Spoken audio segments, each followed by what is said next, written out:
Inna lillahi wa inna ilayhi raji'un. Inna lillahi wa inna ilayhi raji'un. Dare o imamu ɗo imam woɓɓe wi ko mo kankanni o ƴetti photo Mamadi Doumbouya on himo yewde ka hoore juulirde ene onon on yeggiti premier imam on kankan wi'i candidature Mamadi Doumbouya on par ce que komo hotigine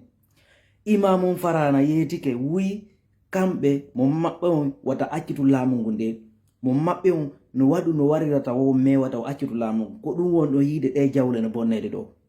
o debbo bonɗo debbo kefeero debbo ko tawta ko debbo dugulayagal neɗɗo yimɓe tuunuɓe ha hewtiɓe ngala yimɓe ɓe anda Allah on immi hiide Mamadi Doumbouya fop goyno andimo à l'époque o yehi o yiide Mamadi Doumbouya o yehi o yiide mawɓe Fuuta ɓe mawɓe Hotguine ɓen fof o yeeti ɓe ni hey kam wata ɓiɗɗo men on accitu lendi nde so acciti laamu ngun so organise élection hiɓe andi ko pullo on ƴettata ko dala en ƴettata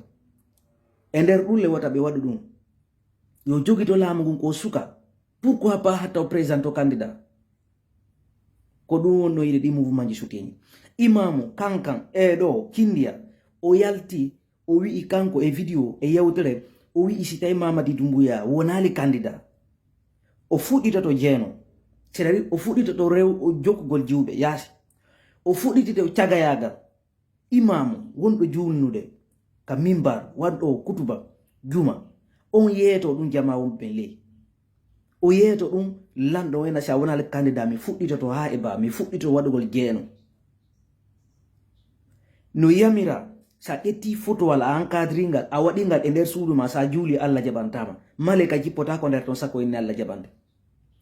ɓeeɗo ƴetta ɗum ɗo wenga ka juulirɗe wenga ka markaji naɓa ka berɗe ƴetta fof waɗa simandu waɗa Mamadi Doumbouya GMD ɗum ɗo ko ɗum ɗo holli feere senerde gasi hay ko suudu Allah hay ko suudu Allah hay ko suudu Allah photo Ali yiyaka ton photo nelaɗo waɗaka ton photo Ibrahima annabi Ibrahima waɗaka ton photo annabi Yusuf waɗaka e juulirɗe ha hande photoji maɓɓe waɗetake ɗen Musa yanganiɓe dina tampireji ɗin fof annabi Ayyuba ɓe fof maɓɓe est ce que on yi photoji maɓɓe no waɗede e juulirɗe ɗe hay photoji maɓɓe ala ka waɗede lamɗo criminel jo ko tawata ko ɓe jokki kon kadi ko fenade ɓe ƴetta photoji makko ɓe waɗa kaw juulirɗe min ni on ɓeɗo ɓe hollay on ko meeɗa yiwu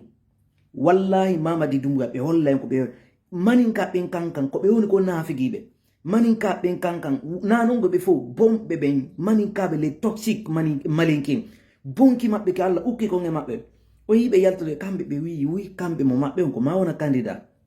mais enen ko Fuuta mawɓe jowɗoto ɗo inna kamɓe Mamadi Doumbouya sa parole ne vaut rien yo présente candidat Allah noddi Mamadi Doumbouya nde moƴƴere ɗo o jamfike Allah o jamfike jama o ene ko o article ma o charte ma o constitution tawi sur mesure ko ɓe waɗi ɗo ko ɗum ɗo ɓe ronkata violoyde ko ɗum ɗo ɓe ronkata violoyde ɓe nangimo mon o Fouta Diallo Aliou Ba ɓe nangimo ɓe heññimo juuɗe est ce que ɗon haalde fiyon noon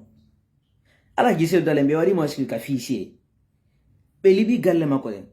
ɓe accusirimo ɗo erguine ene ɗum ɗo yonanali onon mawɓe Fouta koye moɗon onon kadi innon wuymo moɗon on joni hay ɓe ala reconnaissue de coordination fulɓe haali pular hay ɓe ala on reconnaissue de joni noon hiɗon jooɗi ɗo hiɗon ombikine hunduko bone ono arde tawa on yahali poore Daka mais on yahay Daka poore mi wolani on no mawɓe Fouta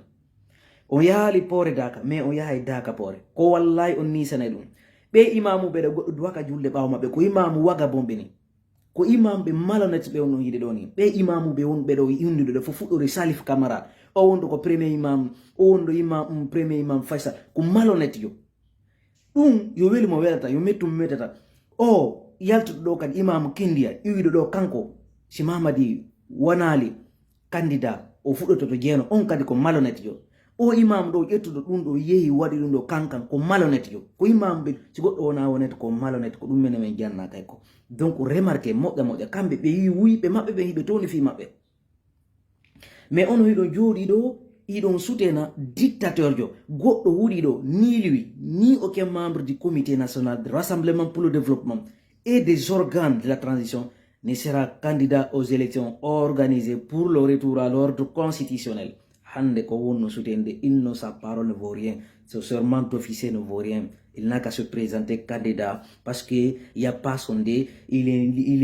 est comme ça, il est petit patas de n'importe quoi dans notre pays. En tout cas, c'est vraiment dommage. Ou alternative, on goto ala sina hamana Doumbouya. Nene Doumbouya ino jodi no suti o bone do ko wadde hore bibbe lendi. Ibe wadde sadakaji sigiri. Ibe wadde sadakaji Fouta Jallow. On y ko les papiers ton be windi ton c'est au nom du président de la République. Be inna dum ma o nom du président de la transition. Odo ko cartal la minimo ko président de la République. Sina cartal ko do coup d'état ko président de la transition. Sen ni dire andu ha jonu constitution 2010 ko on de mun. Dare piji fialla. Elaz alteni dalaban be doa wattande la mo si tabe watta fonction ni mabbe yo be démission. Mais tabe jodo ha Fouta kameden bonne. Fouta la nama bonnede. Dari hande ka fewndi kon kale di mede. Imamu etta photo lando wada e der julirde, wada e hore julirde, wada e der julirde. Ka berde ko simandu, ka bafe ku photo Doumbouya, ka santé ka hôpital ji, ka ministère ji yonali be, ka hôpital ji yonali be, ka bureau ji yonali be, joni ka julirde. Si be jetti dum be wadi ko suudu Allah hormortedo be wi Mamadi Doumbouya lagene ko paradi hare Mamadi Doumbouya wonali Allah modon joni ko Allah modon no rewde bodum si mi mamu be no wajo do dakkali jeno wajo do famina na warma be kambe ko hare min no kirdalan taw parce que fionu wonde da duwa famude gollitira dina kanu Allah ko buri ko dum be wi yawmal qiyamati ko himbe urbe be yanganade leni ko ben hubbini royta hite jannam on unjilo Qur'an e on finanso yo dina kan yaro yeso e on yawdo jihadi ben no hubbitire ko ben hubbitirte yide jahannama ben junnobe ka julire ko ben wulni hubbinirte yide jahannama o imamudo yo prepare de ko habbima kon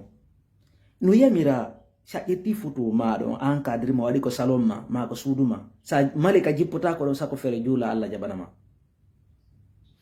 beero be yetta be wada ko julirde mewdi dum do ko malonati yagal ni do dépasser limiton Modi yeutrane gonga, on doit dépasser limiton. Du n'importe quoi dans notre pays. Mamadi Indo, plus personne ne doit mourir pour rien. Plus personne ne doit mourir pour la politique. Parce que nous avons mis la politique en débat, oublier ce que nous sommes. Ande be jodo do hibe wade. Oni sana ko kono wade de batte no ndo wadi go parce que ko wadi ko inete batte wadi. Ko wadi o batte wadi.